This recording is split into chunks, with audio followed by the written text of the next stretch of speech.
Good day. Welcome to another lesson, another period to learn from me. This is a continuation of our topic on demand.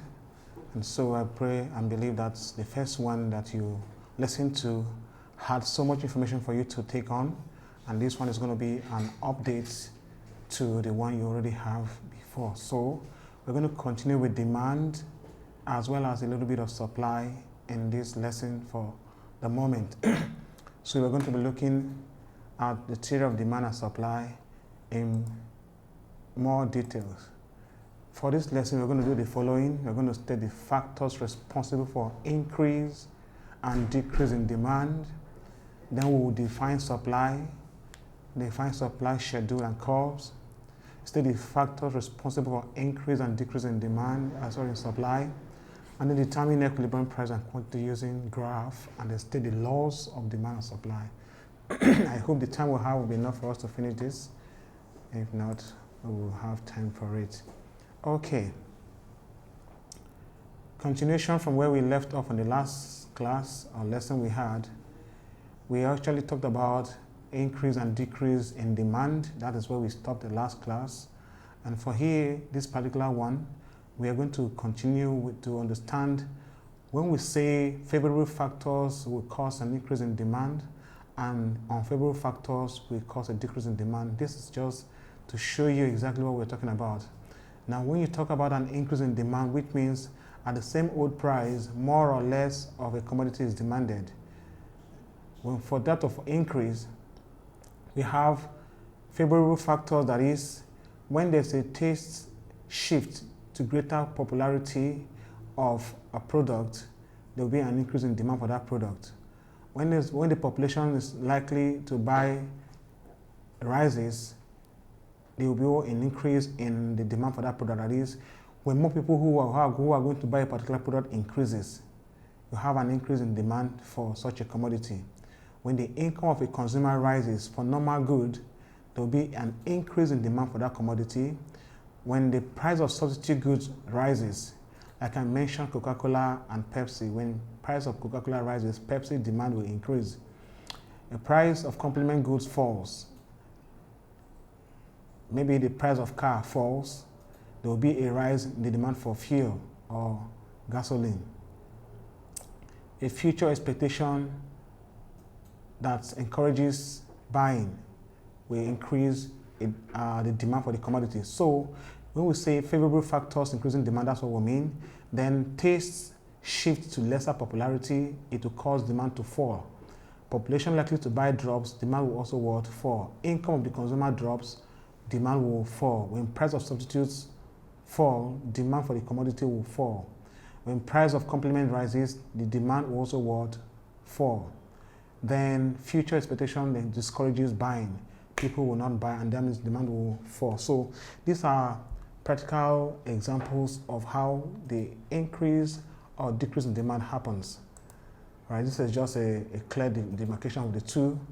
When there's an increase in consumers' income, a reduction in income tax, a rise in price of substitutes, a fall in price of complements, favorable change in consumer taste and preference, increase in effective advertising of the product, a rise in population will increase demand, a favorable government policy will also increase demand. So this is just to show you what the previous slide was explaining here. Then for the decrease in demand, a fall in consumer income, an increase in income tax, a fall in the price of substitutes, a rise in the price of complements, a ban or stoppage in the advertisement of a product will also cause the demand to fall. A fall in population will reduce demand. If an unfavorable change in consumer taste and preference will also reduce the taste of any commodity. Okay. What is supply in this? Supply can be defined as a quantity of any commodity that the producers are able and willing to offer for sale at alternative prices over a given period of time. Remember, the word offer for sale is what qualifies it more to be supply. So when you're defining it, don't forget to put the producers are willing to offer for sale out of their many. It doesn't mean that if they produce 1 million units of their commodity, that's also supply. No, it is that quantity that they have brought out for sales. that represents what? Supply. So it's the quantity of the commodity that the producers are able and willing to offer for sale at alternative prices over a given period of time that makes it what? A supply. So what's a supply schedule? A supply schedule is a table that shows the quantity supplied at different prices in the market. That quantity that the producers are willing and able to offer for sale at different prices in the market. It lists a table that shows this quantity supplied at the prices is what makes up what? The supply schedule. So from a supply schedule, you can obtain a supply curve. All right, and what's the supply curve? Is that curve that shows the relationship between quantity supply and the price on a graph. Or you can say is a curve that represents the supply curve, the supply schedule, a curve that showcases the content of the supply schedule. Right here is an example of the supply curve. Here you should take note of this, that supply and price actually have what we call a positive relationship, because price and supply move in the same direction. Supply rises, price rises, supply will also rise. Price falls, supply will also what? Fall, according to the law of supply. Normally that should be the case. When price rises, supply will rise. When price falls, supply will also what? Fall. The law says the change in price when the price rises. So whenever price does not change and supply changes first, there's a problem there. The law will no longer hold true. So supply must change after price must have changed. So you see there, the price was 0 and nothing was supplied. When the price became $1, 5 was supplied. When it became $2, 10 was supplied. And as it keeps rising, the quantity supply also what? Rises accordingly. That is why we say the higher the price, the higher the quantity supplied, the lower the price, the lower the quantity supplied of a commodity. So change in quantity supplied, just like we have change in quantity demanded. All right. So a change in quantity supplied is a movement along the supply curve in response to a change in price. This means that only the price of the product can cause a change in quantity supplied. Other factors will cause a change in supply, just like we have it in demand. So if you have understood that of demand very well, this would be an easy work for you to take home. So a change in quantity supplied is a change in the specific quantity of a commodity or good that sellers are willing to and able to sell over a period of time. This change in quantity supplied is caused by a change in the supply price. It is shown by a movement along a given supply curve, just like this one we have here. All right. You see from point 1, very close to the point of origin, to the last one at the top, you can see at each point there's a price and quantity tangency on the line. So as the price is rising, the quantity supply is also what? Rising, and vice versa. So we have two types of changes in supply, because we know before now when there's a change, it's either a positive or a negative change. So in this case, when there's a change in the quantity supplied, we'll have two, which is an increasing change in supply, and also a decreasing change in supply. Now we consider the increasing change first. So here we have what is an increasing change in supply. This is the upward rightward movement along the supply curve. Take note, this upward rightward movement along the supply curve from left to right. It's moving upward from left to right. This indicates that an increase in price of the commodity will also cause supply to rise. It refers to as expansion of supply. So that's the graph you see there. Price rose from P1 to P2. Then point A is the initial supply point. Then to B, which is P2, point B is its new supply point, which means there's an increase in quantity supply because price rose from P1 to P2. Okay.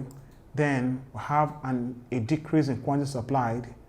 This is also seen as a downward leftward movement along the supply curve from right to left. From right to left. It is caused by a decrease in the price of the commodity only. A decrease in quantity supply refers to a contraction of supply. So you can see it also on the graph. You have P1 to P2, and the arrow showing you from point A to point B, those you see there, from the initial point where the arrow started from to the new point where you see the arrow ending. That means Q1 to Q2 shows a fall in supply quantity. So that's what we mean by a decrease in supply. So just like we have it in demand, the same thing is also obtainable in supply. In extension, we also understand what we call a change in supply. What is a change in supply? A change in supply has two types, which are what? Increase in supply and decrease in supply. Let's see what it means. A shift of the supply curve, either to the left or right of the original supply curve.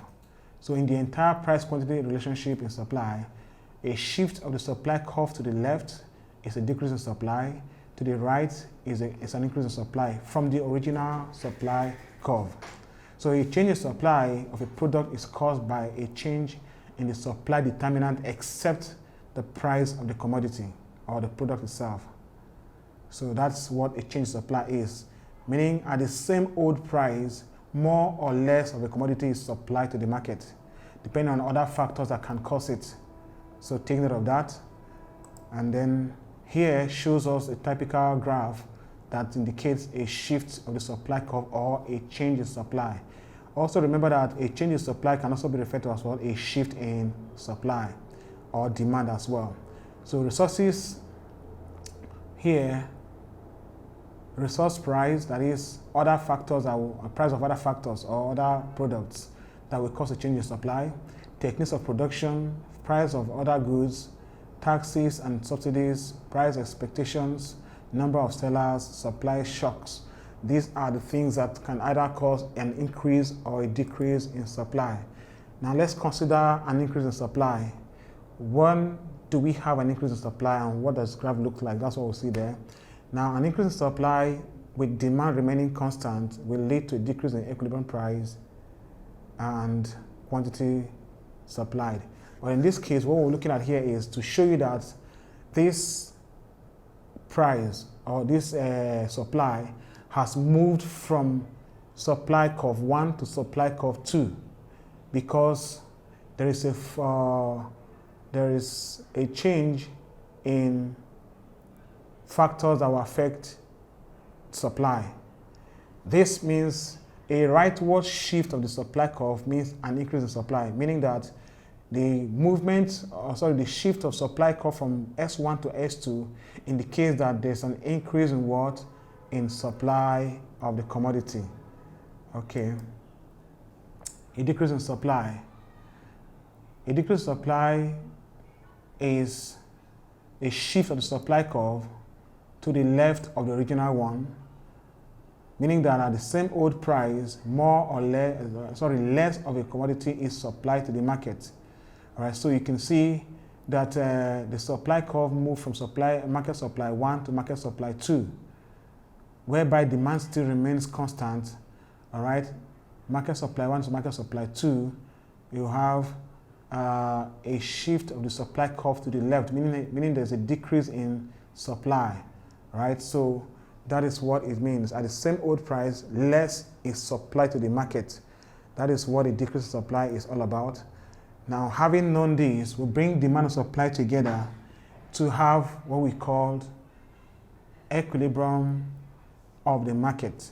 There must be a point where these changes in supply and demand will agree to give a market rest, or what we call equilibrium market condition. All right?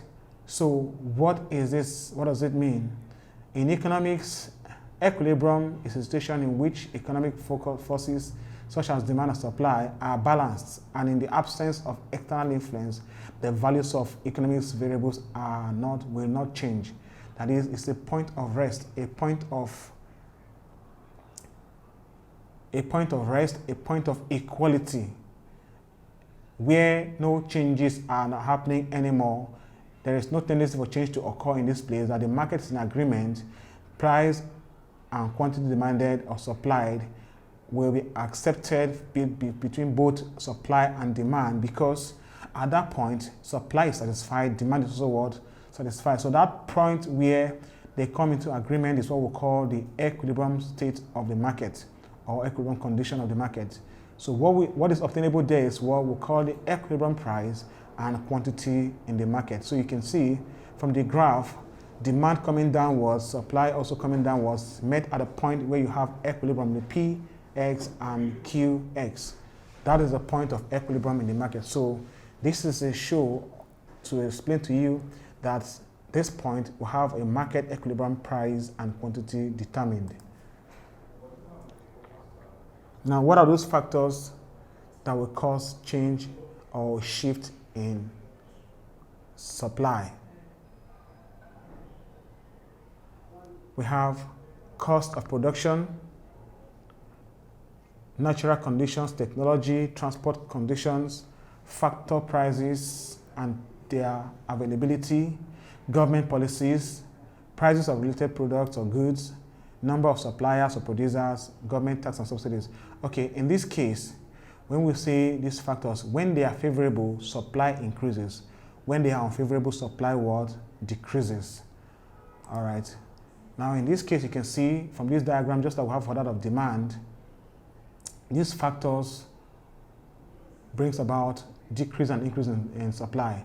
When they have a favorable natural condition for production, supply will increase. That is, when the raw materials have increased in number, they become cheaper, and that means supply will increase because they will produce more. When a fall in input prices, like labor and other factors also happens, there will be an increase in the production and supply of a product. When there's an improvement in technology to reduce cost of production, there will be an increase in supply. The lower products, taxes, and less costly regulations will also increase production and supply of the goods in the market. So when there's a favorable factor for supply of a commodity, there will be a rise in the supply of that commodity. Also, when there's a decrease in supply, it means that the conditions are no longer favorable. So because when there's a poor natural condition for production, it will increase cost of production, make production more difficult, and that will also cut short supply.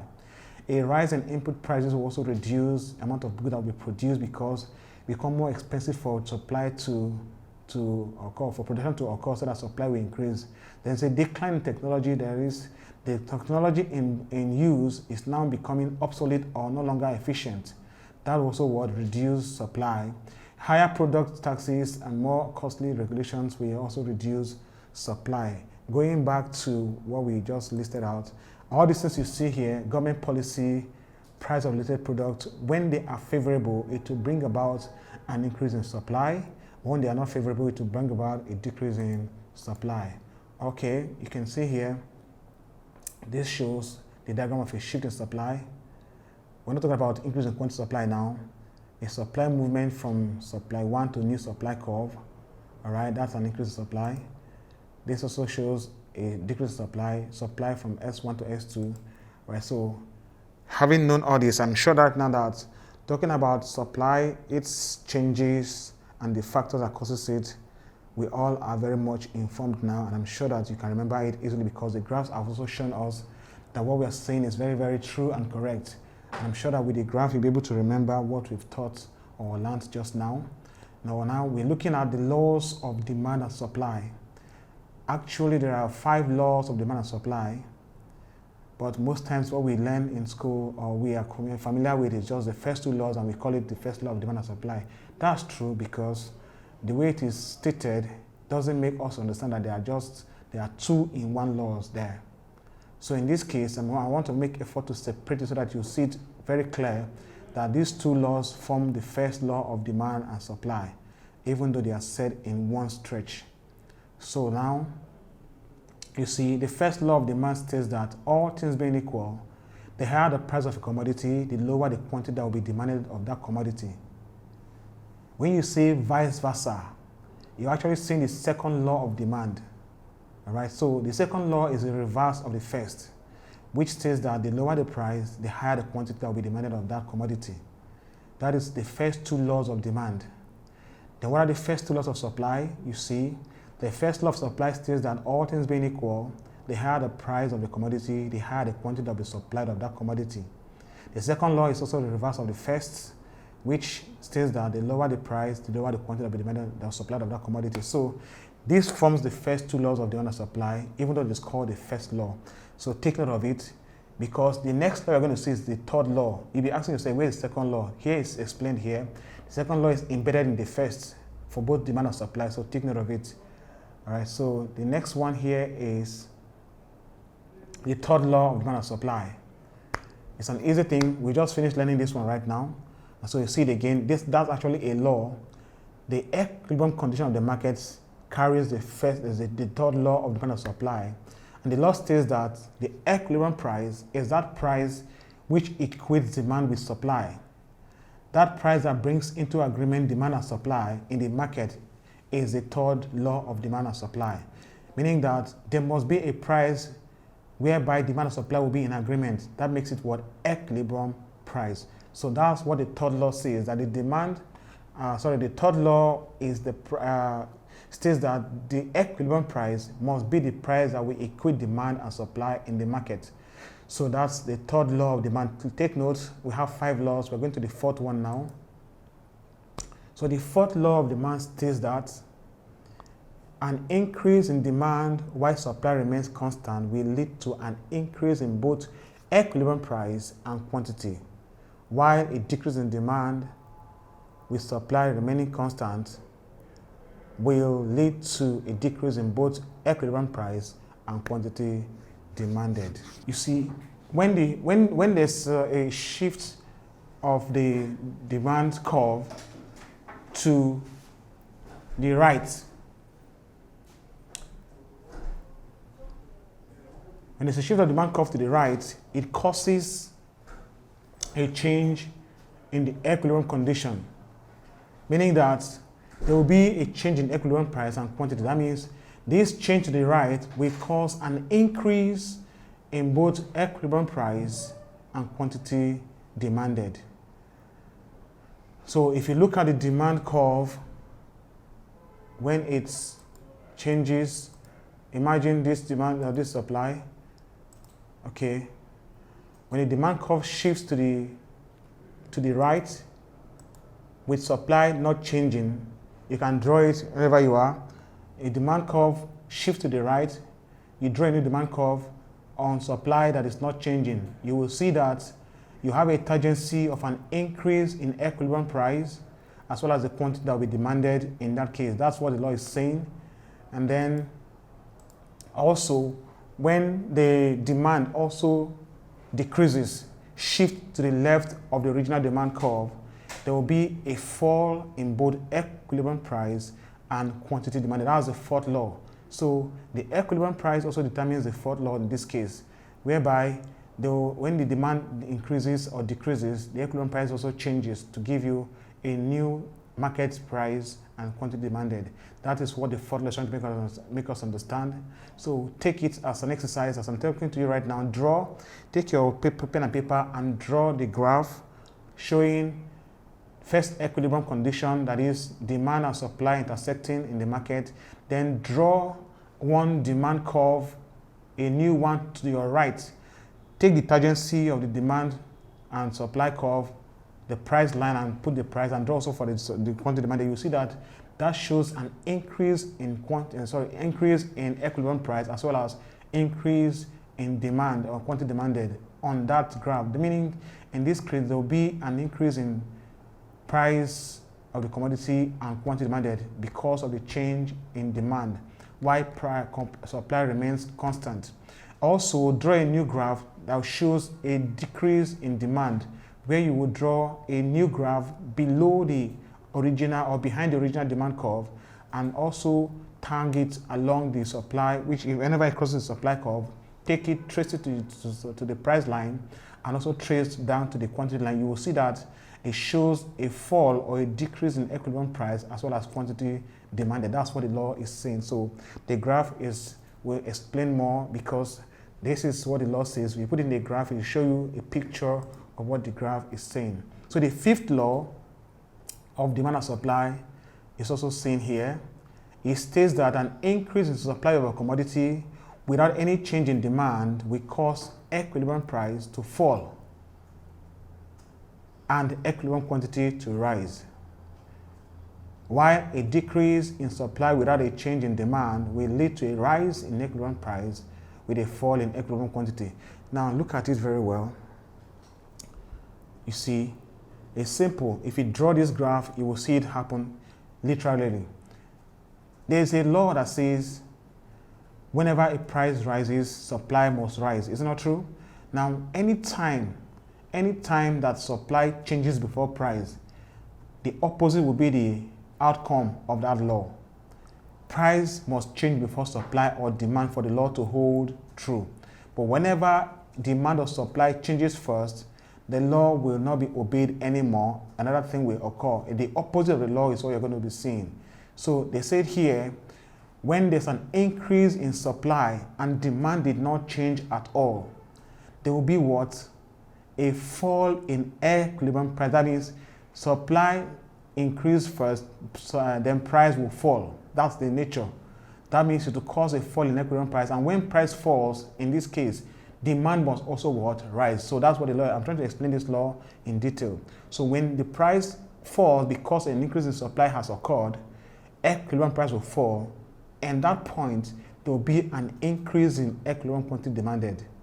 So when the opposite occurs as well, when the price, when supply also decreases and demand remains constant, price did not change initially, what will happen is that there will be a rise in price and there will be a fall in equilibrium quantity demanded. That is the nature of this fifth law. So the fifth law says that an increase in supply of a commodity without any change in demand will cause an equilibrium price to fall and an equilibrium quantity demanded to rise, while a decrease in supply without a change in demand will lead to a rise in equilibrium price with a fall in equilibrium quantity. So that is what the law of demand and supply says in the fifth law. So before we end this class, I would like us to look at one or two questions that will help us understand more according to what we've covered right now. So let's see some questions that border on what we just learned. Okay, let's go. Okay, let's take this one. It says a fall in the price of one commodity leads to an increase in the supply of another commodity. Both commodities have what? They have what we call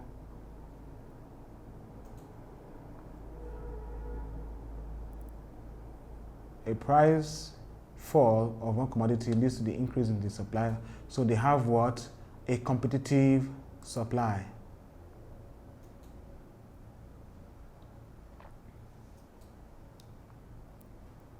Commodity leads to the increase in supply. Okay, so sorry, this is supposed to be a joint supply, because when the price of one falls, the other one also will fall, because both of them are moving together. So there will be what?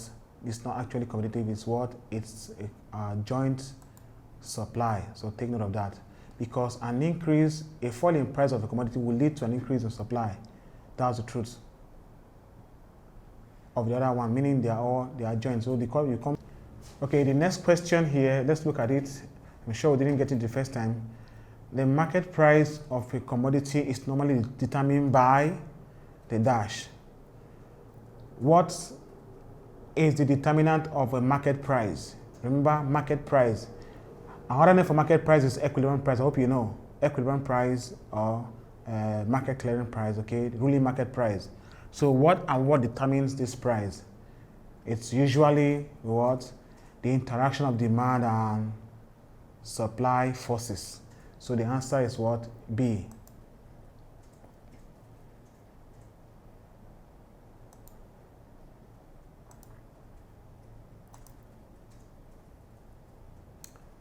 It said, which of the following will shift the demand curve of cocoa to the right? Yes. Which of these options will shift the demand curve of cocoa to the right?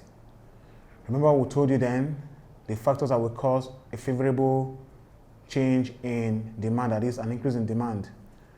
We have an increase in consumers' income, a rise in the price of cocoa, a tax on cocoa producers, a fall in the quantity demanded for cocoa.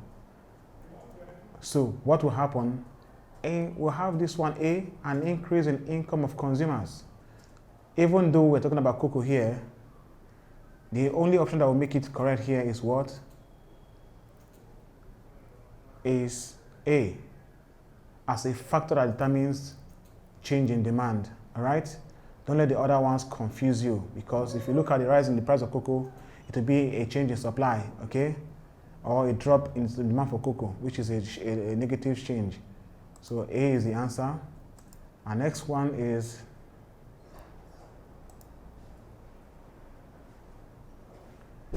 which of the following factors does not cause a change in demand?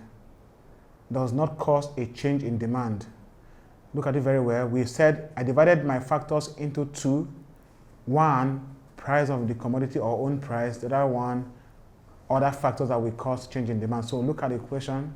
It says, which of the following will not cause a change in demand? Is it taste and fashion? Is it vagaries of weather, or varieties of weathers? Or is it price of other commodities? Or is it price of the commodity? So our answer is what? D, price of the commodity. Let's see another question. All right, so here, a change in the quantity demanded of a given commodity is determined by the dash. A, size of the population. B, consumer income. C, price of the commodity. D, taste and fashion.